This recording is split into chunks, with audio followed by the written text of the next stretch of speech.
Hi there, and welcome back to the Confessions in the Home Office podcast. I'm Wendi Hill, host of this podcast and owner of Market Momentum, a Greenville, South Carolina marketing agency. So today's topic might not be flashy, and it really doesn't involve trends or hacks or the brand new platform that you need to chase, but it will move the needle in your business. I'm talking about consistency.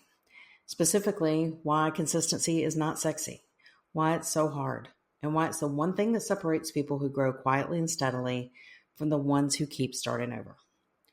So while we don't talk about consistency more, it's because it's boring. You never see an Instagram reel that says, this person showed up for a year straight with mid-performing content and now they're all booked out. No, you see, I've already made $100,000 in 6 months using this one weird email trick and dancing on TikTok with a ring light, a dog.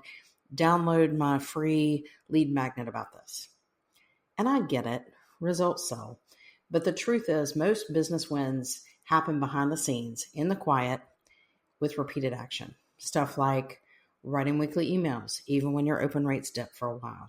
Showing up online when no one seems to be engaging. Following up again because the first message didn't get a reply. The people who are killing it, they're not just talented, they're consistent. They're willing to be repetitive, sometimes boring, predictable even. And that is what builds trust. So why is consistency so hard? So if we know it's powerful, why do we resist it? I just want to be real. Everybody wants a quick win. Everybody's addicted to novelty. We feel weird doing the same thing over and over, even when it doesn't feel like it's working. And everyone seems to have ADHD these days, and you just want something to work quickly. And I think a lot of people are looking around at others and they think they see success. They're not really sure, so they're going ahead and putting themselves down. So I had a client once, really smart, really creative. She just kept changing her strategy, like every 2 or 3 weeks, because it wasn't getting traction. She'd post on Instagram. She would do a quick video. She'd get 20 likes, and then she'd say, I need to change everything. So I had to tell her, no one even knows who you are yet. You don't even stay in one place long enough for people to recognize your face, let alone trust what you have to sell. So consistency doesn't always give us instant feedback, and that can really mess with our heads. You decide you want to lose weight and you want the scale to start dropping the next day. It just doesn't happen that way. It's kind of the same thing with marketing. Once you have an idea and you're ready to get going, people have no idea. And when you start telling people about what you're doing, it still takes a while for them to understand and remember what you do. We all start wondering, is it even worth it? It is. You just need to stick with it longer than your inner critic wants to. So what does consistency really mean and what it doesn't mean? Consistency is not perfection. It is not about never missing a post or sending a newsletter every single Thursday at 10 o'clock in the morning, just like a robot. It's about showing up enough to stay top of mind and to build momentum. You really want to earn the trust that makes people want to work with you, refer others to you, and buy from you. So what does this actually look like? Maybe it's posting on LinkedIn twice a week with some useful insights. Maybe it's sending your email list something every 2 weeks, even if it's something short and simple. Maybe it's committing to showing your face on stories every Monday to share what's coming up in your business instead of just staying behind the scenes. So none of that is super hard. None of that is earth-shattering, but over time, it just becomes your collection of work. Over time, you have a lot of content. You've done a lot of things. And you may say, but that's not translated into sales. Not yet. It builds visibility. It tells people, I'm still here. I'm not a one-hit wonder. You can trust me. We all know these people that we see online and they hit it hard for a couple of weeks or maybe even a month and a half, and then they disappear again. And you think, you know what? Maybe they have something going on, but it's a pattern.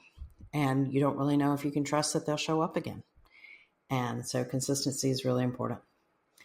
And it's okay if your version of consistency looks different than someone else's. Just make sure it's something you can sustain. If you say, I'm going to go live twice a week, can you really go live twice a week? Or I'm going to put up a time-lapse video of what we're working on every Thursday. Can you really do that? Do you have the staff to do that? Do you have somebody who can get that together and get it out? Don't overcommit. Do what you can do. And if you need help, get some help. So if doing something daily is too much, switch to weekly. If weekly is too much, go bi-weekly. Just pick something and do it. So here's kind of a real world confession, the 1 week wonder. So I had a client who came to me really excited to launch his new offer. He had all the energy about it. He had been writing things about it. He sent it to me to get it cleaned up and put graphics to it. And he had new branding, some new colors. He wanted to put something on his website. And he said, we're going to post about this all the time. Every time we send out a newsletter, I want something on social media every week for like the next 3 or 4 months. Great. This is great content. This is something that's going to be useful for some of your audience. And then we posted for about 2 weeks. And the next meeting, he said, we had one inquiry and it didn't work out. So we're just not going to promote that anymore. And I thought, well, you don't need to change the offer. It's a good offer. Maybe we need to do it a little bit longer, or maybe we need to post it across platforms, even though we thought it would really just appeal to one. And I had to remind, you didn't even give anybody time to process what you do. Most people barely saw the post that you made, and the ones who did probably forgot a few minutes later, because that's how content works. So you have to be consistent. You have to keep putting it out there. So we reset and started promoting it again, and things are starting to get traction, but we're not just doing kind of a one and done. We're saying we need to keep doing this the rest of the year and mix it in with the content. So posting chaotically for attention, that doesn't work. You need to show up consistently with value. And you know what will happen? More people will start responding. More people will start telling other people about what you're doing. They may share it, but over time. So inquiries are starting to pick up with my client. Their confidence is growing with things. They're learning that one and done or two and done is not enough. Consistency gives a message a chance to land. So here's a couple of ways to build real consistency. Here's some things you can do starting this week. Number 1, I want you to pick one channel to commit to. If you don't have someone helping you with your marketing, or you just have someone internally who's working on other things too, and they help you with marketing a little bit, just pick one channel to commit to. You don't have to be everywhere. You can pick LinkedIn, if that's where your audience is. Maybe it's Instagram. Maybe it's Pinterest. I met with a prospect last week, and Pinterest is huge for them, and you don't hear that very often. But their Pinterest looked fantastic, and that's something they've been working on for years. Maybe you work on LinkedIn.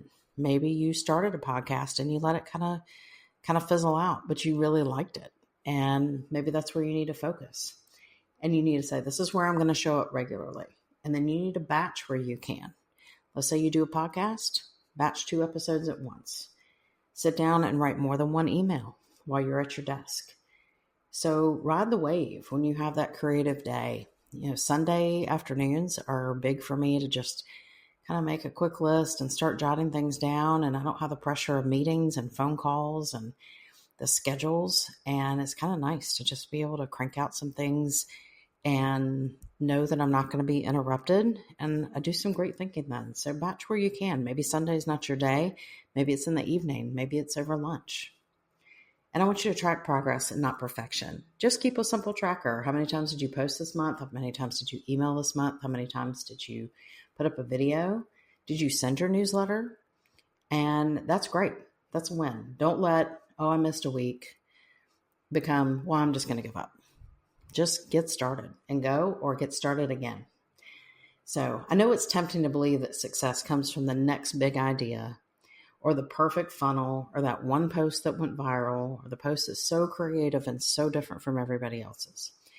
But more often it comes from small, repeated actions. Show up, say something helpful, do it again. It's not sexy, but it works. You don't need to hustle harder. You just need to stay in the game. And honestly, that's the most underrated marketing strategy there is. So that's it for this week on the Confessions in the Home Office podcast. If this episode helped shift something for you or made you finally say, I'm going to send that email, I'd love to hear from you. You can tag me, you can send me a DM, you can send me an email. My email will be in the show notes. And if you haven't subscribed yet to the podcast, I would love it if you would hit the subscribe button so you don't miss next week's episode. So stay calm, stay consistent. If you live in the South, stay cool, and I'll talk to you soon.